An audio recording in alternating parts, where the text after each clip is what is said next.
La maldad existe. Estamos a un clic de ser testigos de miles de ejemplos de maldad humana y día a día asistimos en directo a diferentes formas de agresión y de crimen que se producen en nuestro planeta. Desde una visión puramente criminológica, toda conducta que conlleve un resultado de violencia impregnado de maldad gira en torno a 4 grandes preguntas que constituyen los pilares del investigador. ¿Dónde? ¿Cuándo? ¿Cómo? Y sobre todo, ¿quién? Estas 4 cuestiones abordan aspectos relativos a la autoría del hecho y a las circunstancias en torno a su ejecución. También el iter criminis, es decir, la secuencia de actos que toman como punto de partida el planteamiento de la conducta criminal y finaliza en su ejecución y huida. Al llevar a la ficción todo esto, el actor principal pasa de las simples intenciones a hechos consumados. Es un trágico viaje sin retorno. Desde sus comienzos, la ciencia se ha empleado a fondo desde diferentes perspectivas y áreas de conocimiento para descifrar el enigma. ¿La maldad forma parte de la condición humana?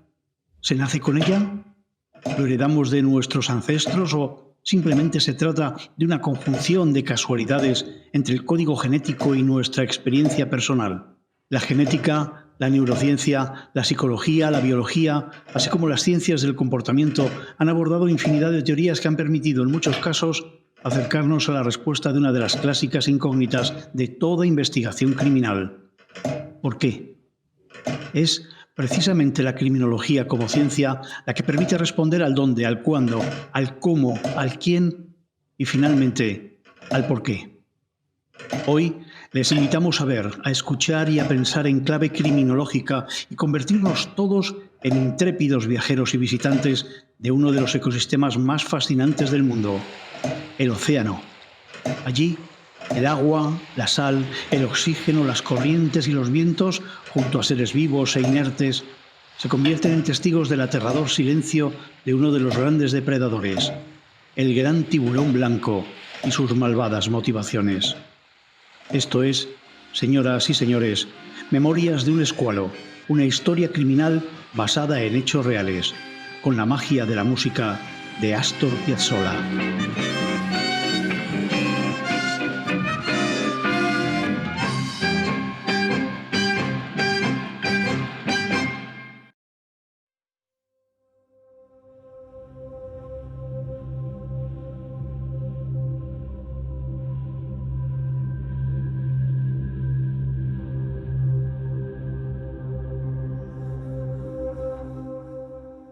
Es mucho más sencillo pensar que hay monstruos sueltos por el mundo que aceptar que los verdaderos monstruos habitan en nosotros.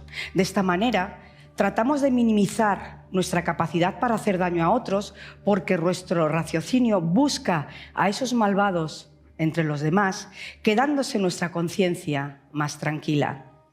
Al pensar que somos buenos, estamos subestimando nuestra capacidad de hacer daño a otras personas, autoconvenciéndonos de que los asesinos son hombres y mujeres inadaptados con claras patologías que les llevan a matar.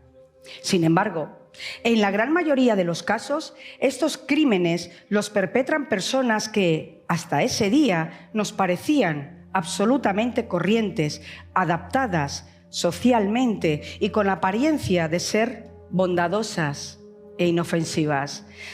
Así que no nos engañemos. Aunque de niños nos convencieron de que los monstruos solo existían en los cuentos para evitar que tuviésemos miedo, nos mintieron. Los monstruos que nos rodean son humanos y visten piel de persona, caminan por la calle a nuestro lado y pasan totalmente inadvertidos. Nadie sospecha que en su interior vive un depredador. Y el más implacable es el asesino en serie psicópata, el ser humano más peligroso del planeta. El primer crimen cambia su esencia y ya no hay vuelta atrás. ¿Quién se esconde tras el espejo? Los asesinos en serie son diferentes entre sí porque sus motivaciones para matar, su comportamiento en la escena del crimen o su modo de seleccionar y atrapar a las víctimas varían de uno a otro. En lo que sí coinciden es que todos ellos salen a cazar, buscan, acechan, persiguen y matan a sangre fría, pero la presa pertenece a su misma especie, el Homo sapiens sapiens. Utilizan la mentira, el engaño y la violencia para reducir a sus víctimas como un deleite personal, cosificándolas y convirtiéndolas en meros objetos para despojarlas de su humanidad. Son enemigos invisibles, ocultos entre la multitud, con familia, con trabajo, con una vida aparentemente normal. Pero en realidad llevan una doble vida. Son camaleones que se mimetizan en su entorno hasta que su compulsión homicida hace que lo inevitable ocurra.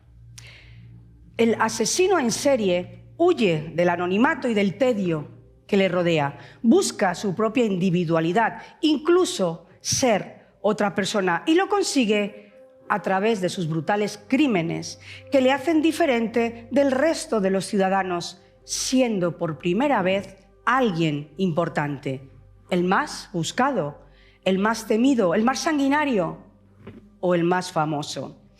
Sus crímenes le brindan la sensación de ser alguien importante, sensación opuesta a la realidad que vive y que ha vivido durante muchos años.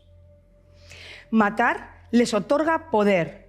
¿Y qué mayor poder hay que tener la vida o la muerte de una persona en tus manos?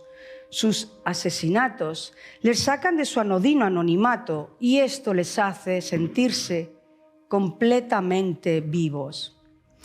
Busca víctimas especialmente vulnerables o en una clara situación de desventaja. Mujeres, hombres y niños anónimos parecen tener un cierto valor simbólico para el asesino, eligiéndolos al azar en unos casos y en otros seleccionándolos de modo que se ajusten como un guante a sus fantasías.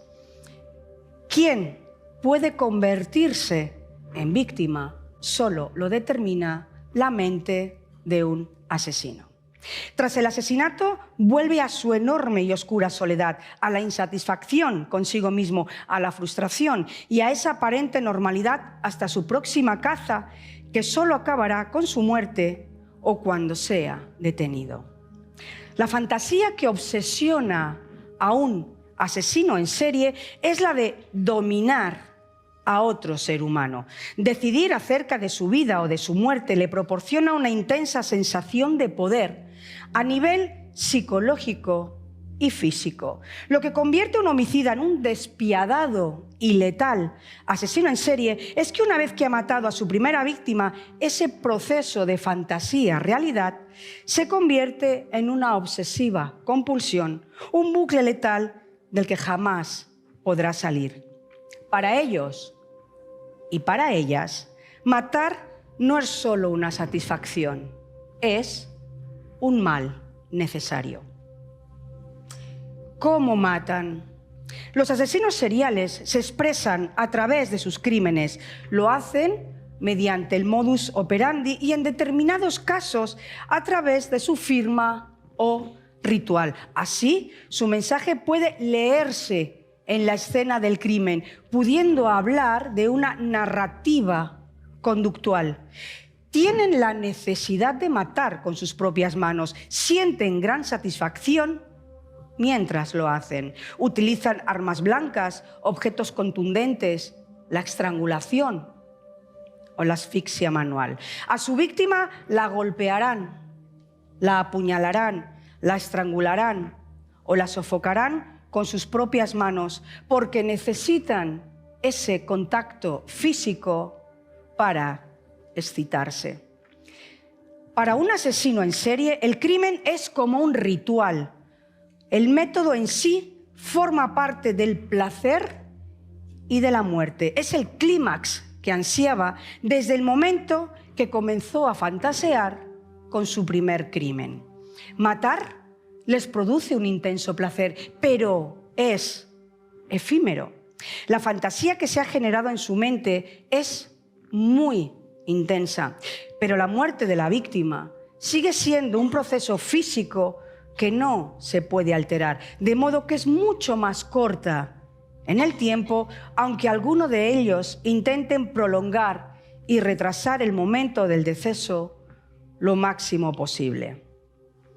Algunos de estos asesinos en serie organizados se llevan un objeto de la víctima, un zapato, unas medias, una joya o incluso una parte de la víctima. Siempre son objetos muy personales y con un significado especial para el asesino, cuya finalidad es utilizarlos para lograr una excitación posterior al crimen.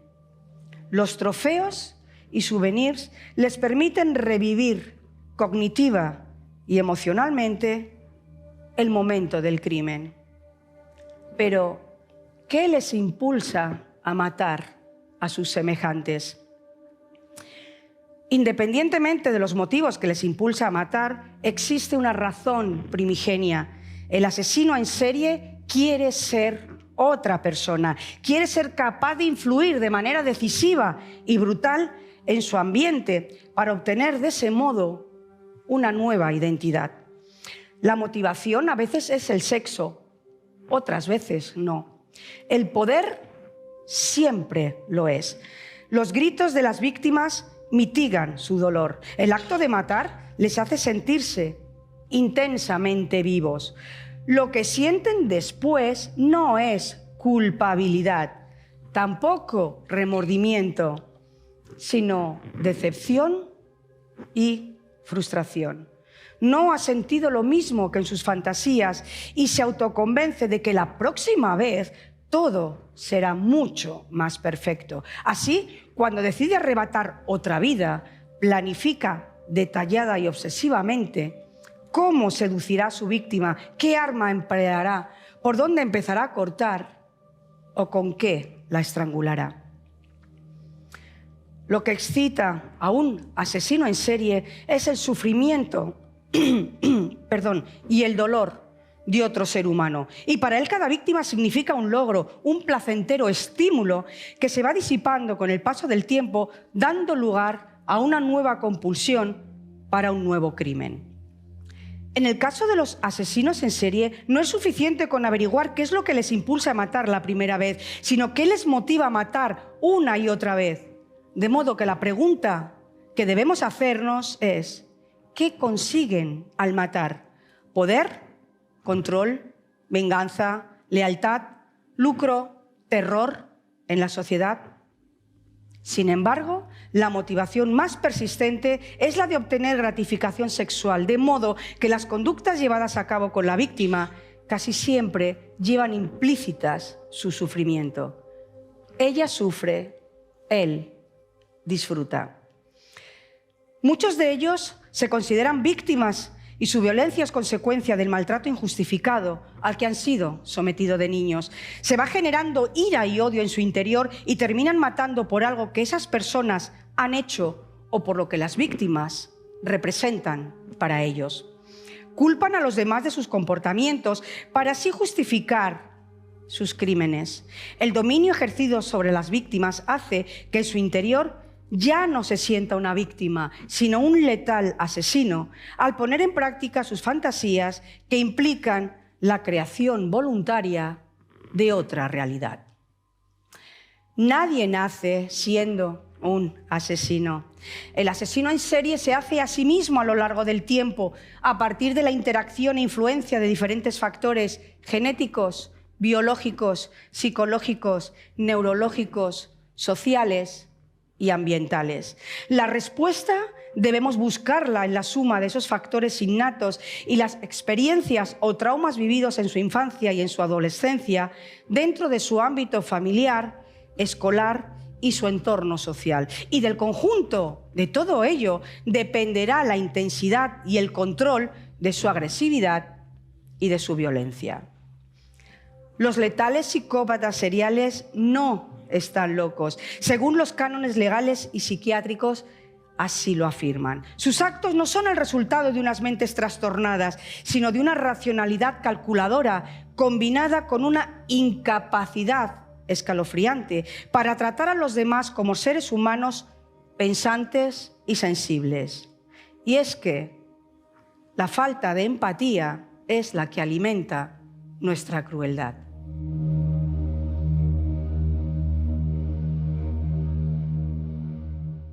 Entre los grandes depredadores, sin duda ocupa un lugar hegemónico el gran tiburón blanco. Su imponente presencia anuncia, como muy pocas, la amenaza de lo que puede ocurrir a sus presas. El acecho previo al ataque y su simple pero majestuosa presencia en los océanos de nuestro planeta quizá fueran la mayor fuente de inspiración al gran Astor Piazzolla para crear una de sus obras más emblemáticas, Squalo.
Decís de mí que soy un monstruo, que soy un animal salvaje, Un sujeto concebido y programado a semejanza del mecanismo de un automata.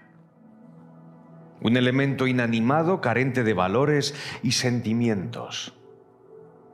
El arquetipo de un ser perverso que solo comparte un único instinto con el reino animal. La depredación.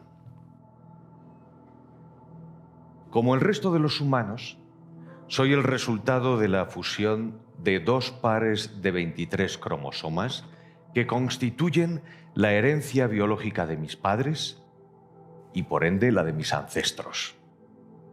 Son, en cierto modo, el factor determinante que, entre otras aportaciones, configura mi sistema musculoesquelético, ese que permite desplazarme en bipedestación, correr, atacar o protegerme y garantizar mi propia autonomía y supervivencia. También son responsables de la fabricación de un sistema nervioso que determina el control de mis actos. Mi percepción mental, sensorial, la activación de mis respuestas motoras, afectivas, emocionales y neurovegetativas. El centro de control que me ofrece la oportunidad de seguir entre los vivos en un balance no siempre equilibrado de neurotransmisores, hormonas, enzimas y genes que determinarán mis patologías y potencialidades. Puedo describirme como una estructura perfectamente diseñada a base de polímeros compuestos por 2 estructuras con forma de cadena que se enrollan entre sí para formar una doble hélice, mi ADN. Ese fascinante código que porta instrucciones genéticas para el desarrollo, funcionamiento, crecimiento y reproducción de todos los organismos conocidos y muchos de los virus, comparte más de un 60% con algunos artrópodos y el 99% del material genómico de los chimpancés. ¿Cuánto compartiré yo, al igual que tú, con uno de los grandes depredadores, el gran tiburón blanco? Mis huellas dactilares, al igual que las vuestras, se dibujaron en el claustro materno a partir del 5º mes de vida. Esos dactilogramas conforman un enigmático mapa de surcos y crestas moldeados por la madre naturaleza en armonía con el color de mis ojos, la tonalidad de mi piel o la altura que he llegado a alcanzar en la edad adulta. Son, sin ninguna duda, una suerte de milagros caprichosos que hacen de cada ser humano algo único, insustituible, absolutamente singular. Vine al mundo desnudo, frágil, muy frágil, totalmente vulnerable y dependiente del cuidado de mis progenitores, acumulando a medida que pasaban los años todo un universo de deseos, temores, negaciones, incertidumbres. Nada que difiera de las expectativas de cualquiera de vosotros. Visualizo mis primeros años como un sueño emborronado. Recuerdo mi infancia en blanco y negro, sin apenas margen para el color. En ocasiones, la percepción de un olor a humedad me transporta a una habitación oscura, fría, apenas caldeada por los rescoldos de las brasas de una chimenea que languidece en las noches de invierno. Aquellos momentos de estudio y juegos con mis compañeros de colegio, mis amigos, y los que con los años de convivencia se convirtieron en parte de mi familia adoptiva, se cuelan en mi retina a modo de instantáneas de Polaroid, como si se trataran de una postal recién adquirida en la tienda de souvenirs de aquella ciudad de nuestra excursión de fin de curso. Yo y todos vosotros nacemos programados en términos de variabilidad casi infinita, inmersos en un constante balance de factores decisivos en la evolución y crecimiento personal, que vienen condicionados fundamentalmente por dos aspectos: la herencia y la experiencia, en porcentajes y distribución heterogéneos caracterizados por la diversidad y en demasiadas ocasiones por el azar. Crecemos condicionados por la carga genética recibida y vivimos supeditados a las condiciones ambientales, pudiendo afirmar que existen dos incógnitas en la ecuación que determinan nuestro comportamiento: las que provienen del factor endógeno, que por sí solas pueden ser capaces de activar el motor que nos proyecta hacia la genialidad o la locura, y las asumidas del entorno exógeno, que abren las puertas al despertar, adormecer o neutralizar de toda una suerte de cualidades individuales que harán de todos y cada uno de nosotros lo mejor o lo peor entre la especie humana. Esta reflexión se me antoja un auténtico reto. Un reto que invita a participar en el juego de cuestionar, entre otros, el determinismo de nuestra morfología, eso que los clásicos denominan somatotipos, que asignan rasgos inequívocos de comportamiento según nuestro aspecto y constitución fisonómica. ¿Podría decir que soy amable en mi conducta por mi complexión si fuera pícnica? ¿Ingenioso por mi morfología leptosomática? ¿O agresivo por mi aspecto atlético? Retomando mis primeras palabras sobre ese álbum de fotos en blanco y negro, mis recuerdos no son ni mucho menos de una infancia desdichada. No. Fui el primogénito y único hijo en el seno de una familia normal. Mis padres me criaron en un entorno cargado de afectividad y cuidados que no me permiten el menor reproche.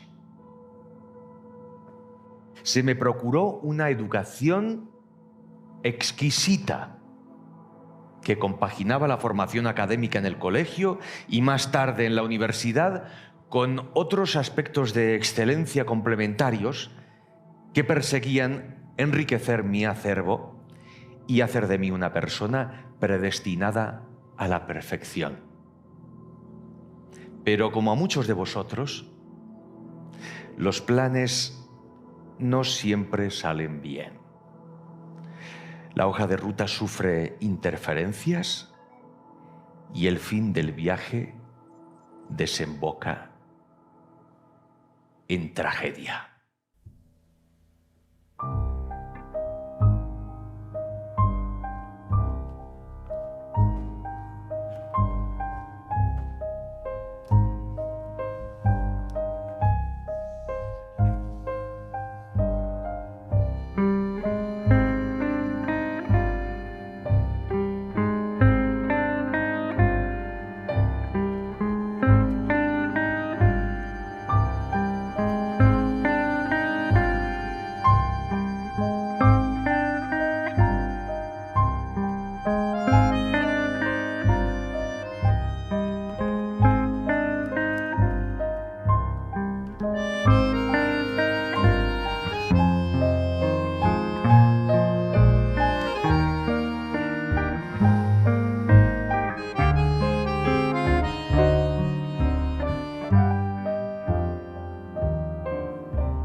No recuerdo exactamente cuándo, ni mucho menos dónde, pero ocurrió.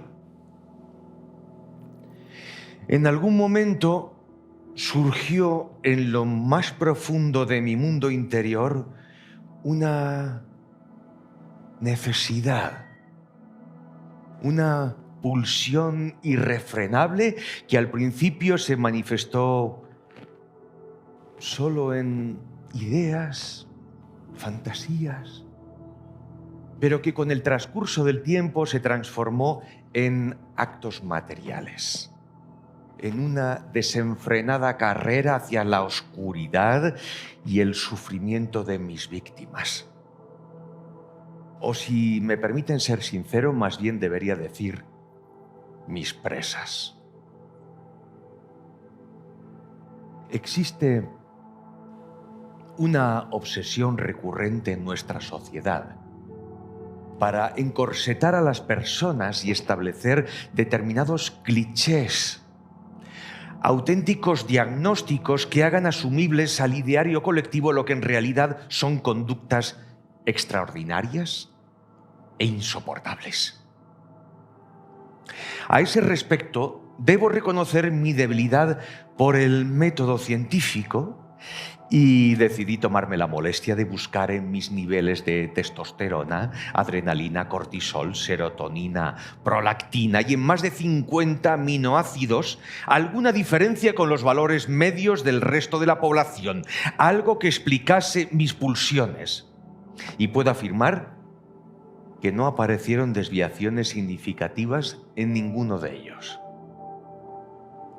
Empatizo y comparto el esfuerzo de los que buscan en mí rasgos distintivos de alguna subespecie atávica o estándares diagnósticos de los manuales de patologías psiquiátricas, pero quizá por el celo profesional que surge de mi formación como terapeuta.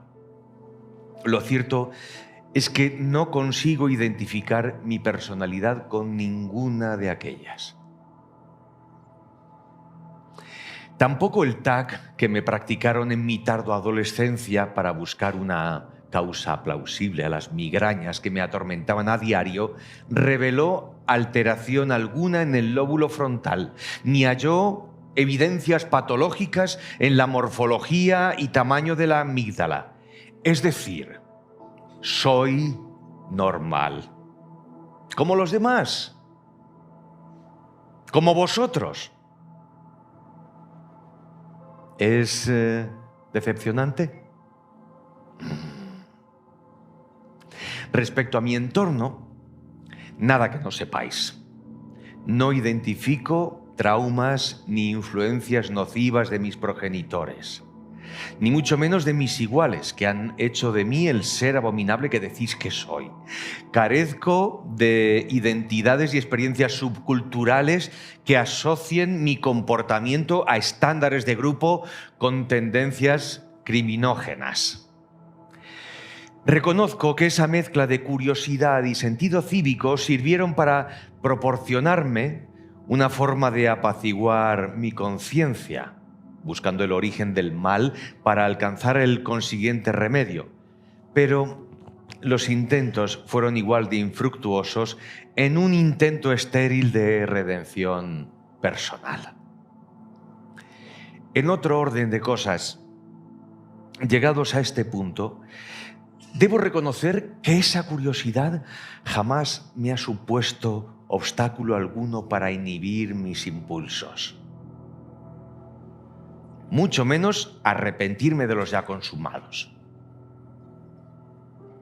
Vivo perfectamente integrado entre mis vecinos. Soy un ciudadano ejemplar que paga sus impuestos, capaz de ofrecer su ayuda para cruzar la calle a un invidente, que se enternece e irrita sobremanera por cada caso que descubre de maltrato animal, nada alejado de vuestra sensibilidad. Sin embargo, el resultado de mis inclinaciones me hace confesar sinceramente que disfruto con lo que hago. Me provoca un placer indescriptible. El simple hecho de fantasear se convierte inmediatamente en una ensoñación equiparable al placer sexual. Me excita como nada que haya conocido jamás el universo de la planificación del proceso, la caza, seleccionar la presa, estudiar el acercamiento desde la distancia hasta conseguir su acecho en la proximidad cada vez más tenue, hasta llegar al contacto personal.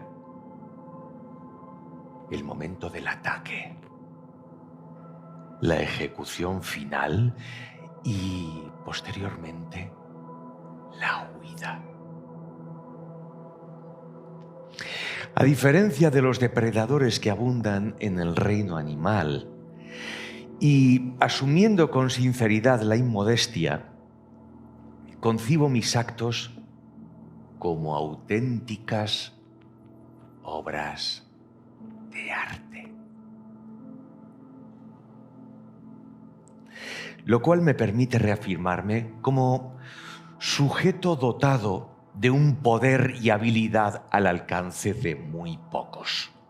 Soy un autor que se esfuerza en todo momento por disfrutar en exclusiva su obra. Pudiera ser este el elemento diferencial respecto del depredador entre los depredadores, el gran tiburón blanco. Llegados a este punto, concluyo que no encuentro una lógica científica en mi comportamiento. De hecho, y en sentido puramente estadístico, mis actos forman parte de un guarismo que representa la cifra que año a año se reproduce con idéntica, trágica y monótona similitud.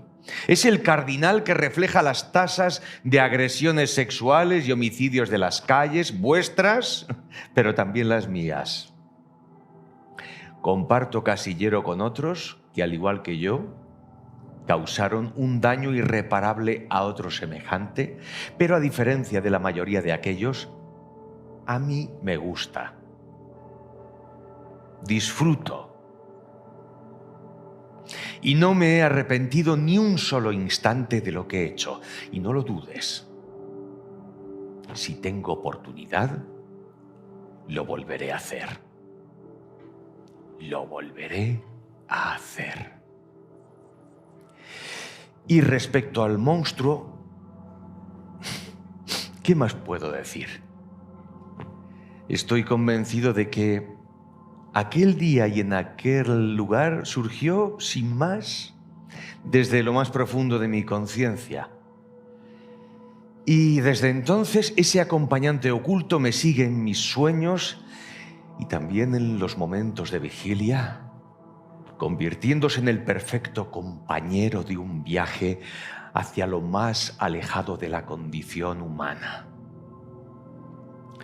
Tengo la sensación íntima de que ese ser endemoniado, malvado, perverso, me ha acompañado desde el principio de mi vida, desde las horas frías y húmedas de aquella estancia sin apenas calor de hogar, de esa foto en blanco y negro de mi infancia.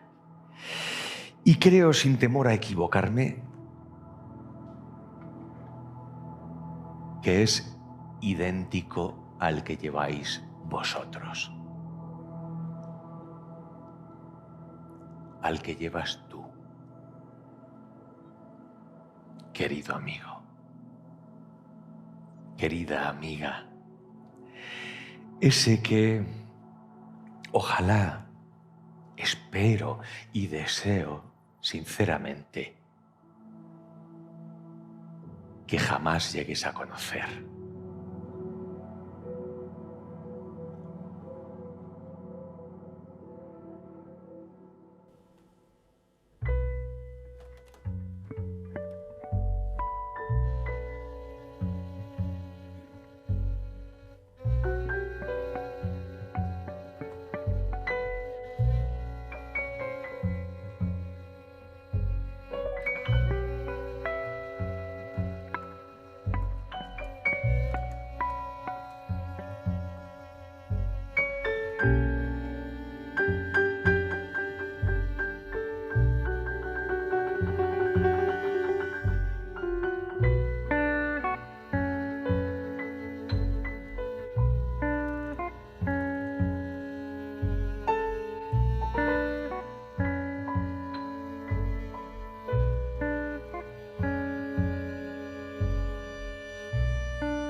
Astor Piazzolla era un escualo.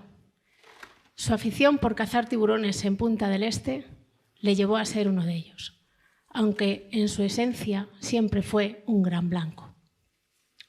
Piazzolla mordía con su música. Los muchos detractores que tenía veían en él un depredador del tango, que deformaba mezclándolo con el jazz y la música clásica hasta hacerlo pedazos. Sin embargo, los que la amaban veían en su música la belleza de los escualos, música de melodías elegantes como la manera de nadar de los tiburones, de ritmos contrastantes, rápidos, precisos, como el ataque de estos, de armonías sutiles y ricas, como el porte de estos animales. Piazzolla nunca dejaba indiferente, ni a sus oyentes, ni a sus críticos, ni a sus admiradores, ni a los músicos que le acompañaban, ni a sus amigos, ni a su familia, ni a sus mujeres. Su naturaleza depredadora le llevaba a exigir el máximo de ellos, a ponerles en situaciones límite, igual que se ponía a sí mismo, arriesgándose a tenerlo todo o a fracasar, a cazar o a morir, como hacen los escualos. Y todo por el arte, por la belleza, por trascender y encontrar lo más hondo y lo más puro de la naturaleza humana. Por eso Piazzolla nos sigue mordiendo en lo profundo de nuestras emociones, haciéndonos sentir vivos. En este caso, el gran blanco no elige la muerte de su presa, sino su vida. A mediados de los años 80, Robert Ressler, después de sus investigaciones, después de sus estudios, llegó a la conclusión de que nadie de repente se levanta un día convertido en asesino en serie. Tiene que haber algo, tiene que haber un lugar, un origen, unas circunstancias, unas situaciones que son las que hacen que ese sujeto finalmente se convierta en un depredador. Robert Ressler llegó a la conclusión, junto a otros investigadores del FBI, de que hay que entrar, conocer, indagar, nadar en la mente de los criminales, en la mente de los asesinos, porque es la única manera de que podamos prevenir sus futuras conductas letales.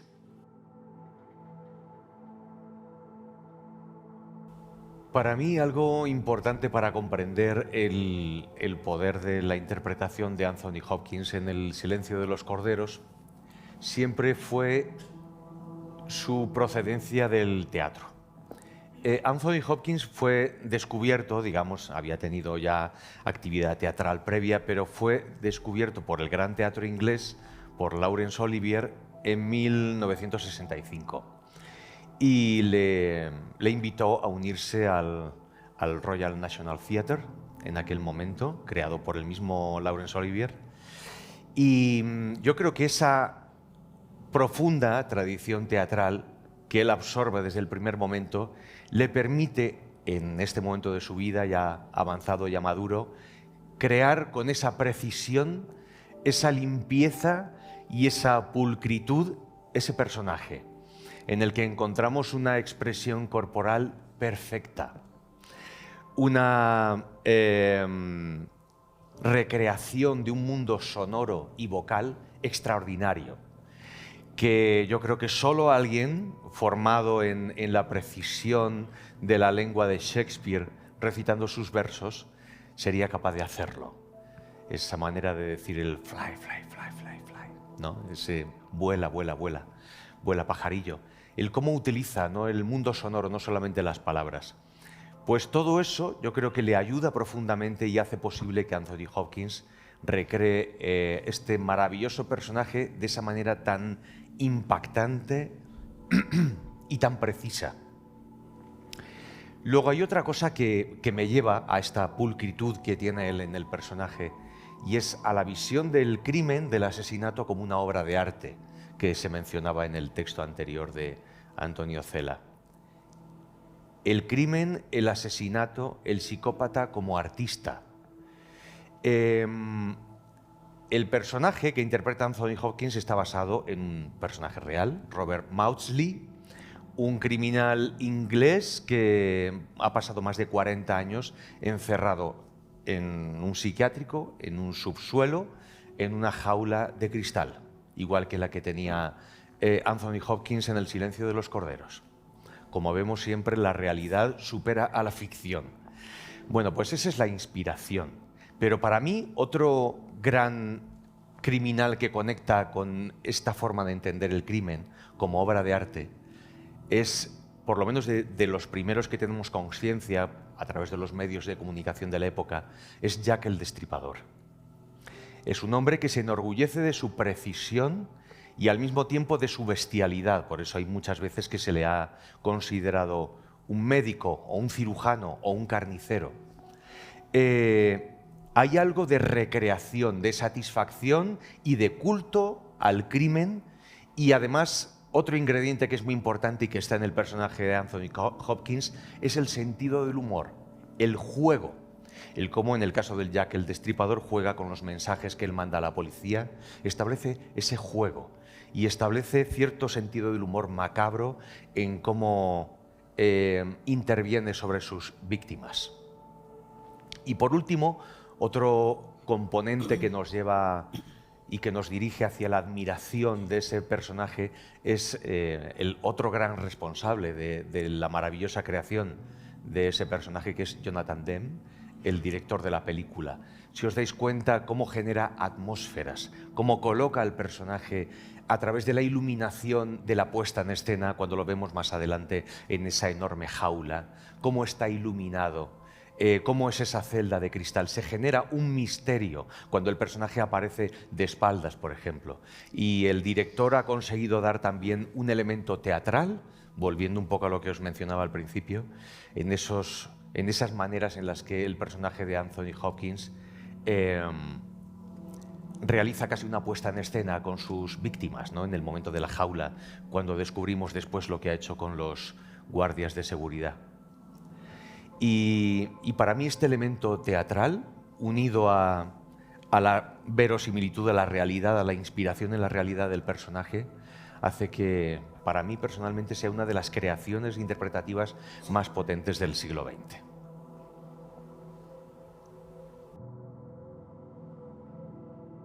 En el siglo XIX, César el Hombroso, considerado el padre de la criminología positivista, afirmaba que el hombre, con determinadas características físicas, determinadas características fisiológicas, estaba determinado a convertirse en un asesino.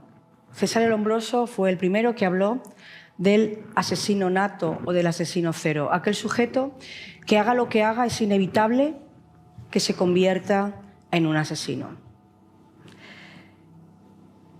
Hoy en día tenemos que hablar de predisposiciones. Hoy en día tenemos que hablar de multifactoriedad en el crimen. Nadie nace roto.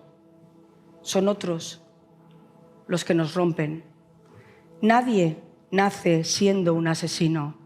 Son las circunstancias externas, el ambiente, la familia, la falta de amor, el exceso de disciplina, los maltratos, la genética, nuestra biotipología, la que finalmente puede unirse para que alguien se convierta en un asesino. Pero aún así, aun teniendo una predisposición a la agresividad, aun teniendo activado nuestro gen MAOA, finalmente el Homo sapiens es un ser, en esencia, que decide sus decisiones a través de su libre albedrío.